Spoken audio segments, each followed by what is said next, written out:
absen dulu ya. Bagi nama yang ibu panggil, harap angkat tangannya dan silakan hadir ya. Intan Mewani, hadir Bu. Aulia Sapitri, hadir Bu. Candika Zara, hadir Bu. Baik, alhamdulillah berarti hari ini ada semua ya. Ibu harap untuk pertemuan berikutnya bisa seperti ini kembali. Amin. Sebelumnya ini memastikan terlebih dahulu bahwa kalian semua siap belajar di depan ini ya. Coba duduknya yang rapi dulu, alat tulisnya juga disiapkan, dan lihat di sekitar kalian apakah masih ada sampah yang berantakan atau barang yang berantakan. Harap dirapikan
sulit untuk didapatkan sama harga barang menjadi lebih mahal. Betul sekali, itulah mengapa keberadaan produsen sangat penting dalam kegiatan ekonomi. Nah, selanjutnya ada hubungan konsumen dan produsen. Nah, setelah kita mempelajari konsumen dan produsen secara terpisah, sekarang kita akan melihat hubungan antara keduanya. Menurut kalian, apakah konsumen dan produsen bisa berjalan sendiri-sendiri? Tidak bisa, Bu.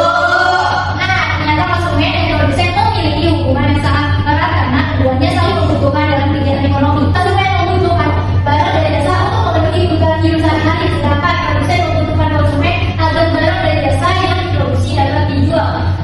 Jika tidak konsumen, barang yang diproduksi tidak akan laku sehingga produsen